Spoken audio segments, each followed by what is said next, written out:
Hey guys, what's up? Jedi here, and in this video I'm going to help you guys prepare and qualify for the upcoming Bugha tournament. So this is going to be the endgame arena you guys can play right now, but as a 2-round tournament with a pretty big prize pool in every single region. There was a test tournament for NA and EU quite a while ago, but if you guys played in that you might already have an idea, but this video should still help you sort of figure out some stuff so you can actually qualify in the real event. There's also a quick reminder that I will be playing the Bugha Cup early on either Asia or OCE so that I can get a video out early on the day of the tournament so you guys can kind of see what it's like to actually play in the real tournament and not just a test region. Obviously, if you're Asia or OCE, this next video won't help you out too much, but yeah, make sure you subscribe with notifications on so you don't miss this. And I'm actually not sure if the tournament is region locked, so I am risking a lot here. So if you guys could go ahead and leave a like on the video, that would be great. My goal for this video is 150 likes, so let's see if we can hit it. Thanks, and I hope you guys enjoyed the video. So, as is the case with all my tournament videos, we do have to first take a look at the game mode and the format. So it's going to be 20 trios, 60 players, playing out an endgame on the map at a random POI without Coral or Holly, by the way. And you all spawn with some preset loadouts, more on that later. So I've added up all the placement points as well, and you do get 80 total placement points for winning a game, and 3 points per elimination or kill. So that's like 20-ish kills is equal to a win, meaning the format is actually pretty placement based. Now this is a 2-round tournament, so I am expecting the first round to have quite a bit of keying actually, because it's sort of open to a lot of people. I mean, getting to champs in Bugha mode isn't actually that difficult, so I'm sure there'll be all sorts of players playing in the first round. There are a ton of placement points, but unfortunately, just like most tournaments, a lot of the placement points are given out at the very end, so like the top 5, top 3 kind of range, which really sucks. You'll probably have to play slightly aggressively if you want enough points to qual, so I mean, I guess I'll find out. So just for reference, I'm going to take a look at the EU round 1. Now I do consider EU to be the most competitive Fortnite region, so that's why we're going to take a look at it for the Bugha test event. So you needed to get top 2700 to qualify, and that was 568 points. So in the real event, I'd probably play for 600 just to be safe. Out of 10 games, it's basically like, what I would say like maybe 5 wins is 400 points, and then the rest can maybe be kill points. But of course, that always depends. So you can kind of see here that it's actually going to be pretty hard to qualify because you are going to need a lot of points. Another pretty important thing to note here is that the first place team in round 1 of EU had 653 points. So that's about a 90-point difference from actually being in the qual range, which is at top 2700. So you can kind of see that basically winning a game can basically take you from like 3000th to first, which is really big. So even though you have 1 game left, never give up, play for the win. Who knows, it might get you to qual. So moving on into the actual game, if you guys have been playing Arena at all, you'll know this, but basically the off spawn is crazy laggy. I'm talking like 60 FPS, crazy server lag, you can't build, you can't fight, it's really hard. Right, and that's due to 60 players landing and building at the exact same time, so everything's gonna go crazy and the server is gonna explode. You can actually die pretty easily off spawn as a result of this, no matter how good you are, because things can go wrong just due to the insane lag. Like you could have a whole trio land on you, end up in your box, somebody could end up, you know, right on your head. All these sorts of things could go wrong, right? So to avoid this sort of off spawn lag, I would actually recommend landing not actually close to anyone else, but away and landing with your trio. So finding this open space, landing together as a trio, and being super aware of your surroundings and boxing up instantly. It's okay to not be close to a trio even if you're trying to key, because I'd rather you make it off spawn first and sort of get yourself settled in before taking on fights and pushing teams, instead of like taking that like 50-50 risk where things might go wrong.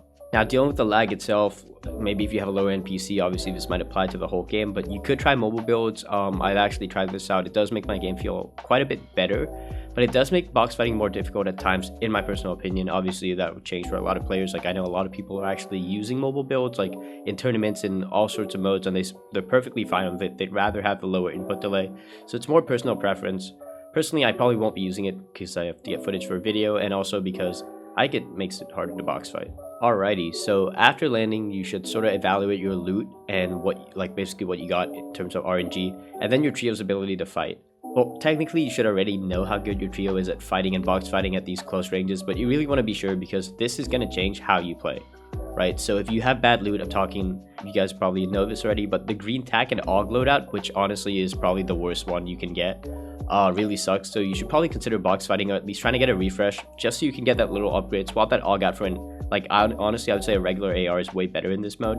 So swap that AUG out, get that green tack out of there, get a spaz, get a blue pump, whatever it is. Even a green pump is better than a green tack, right, in this mode. So try to get your guns and get a little upgrade. And of course, like I mentioned, if you as a team are good at box fighting, and I don't mean just like you being good at box fights, right? I mean you're good at fighting with your trio in close ranges, you should find a team to aggro up close, because the kill points aren't going to matter. And obviously, if you don't want to risk this, if you're not as good at fighting with your team, you just want to find teams that are fighting and set up for triple spray so you can steal kills and get a ton of damage, get those free kills. So those are sort of like the two ways, right? You want to be getting kills is either going up close, pushing teams, taking advantage of your ability to box fight and getting those kills and refreshes along the way.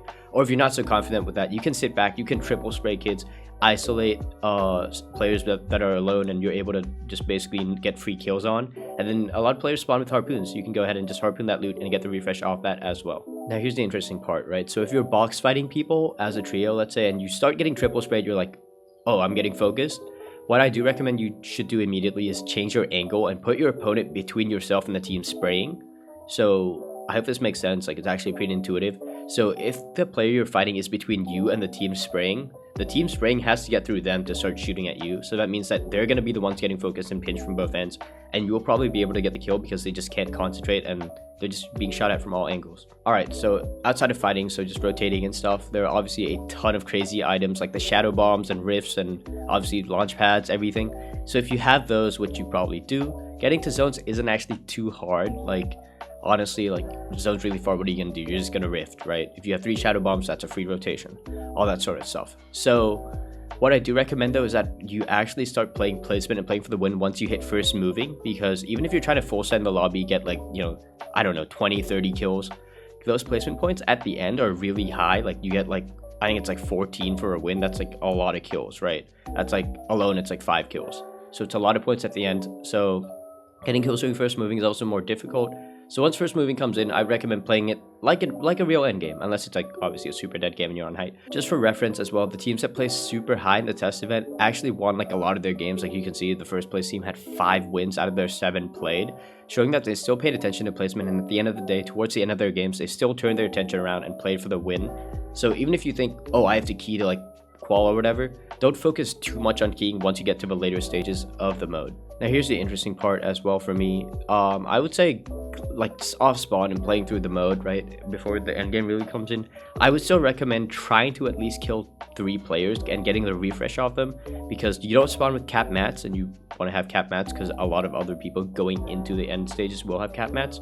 So having cap mats is really important, and the elim points are nice since placement is stacked towards the end, so you'll at least guarantee some points if you die early. And obviously having those mats, those refreshes, all those new guns, like swapping out that green tack, is always amazing. That's kind of it for my tips on how to qualify for the Bugha mode. I hope that was helpful. Obviously, I don't actually have experience in this mode myself. I didn't play the test event, but I will be playing the real event tomorrow, and I'll have the video up about the same time as this one goes up, just tomorrow, obviously. So make sure you guys are subscribed for that.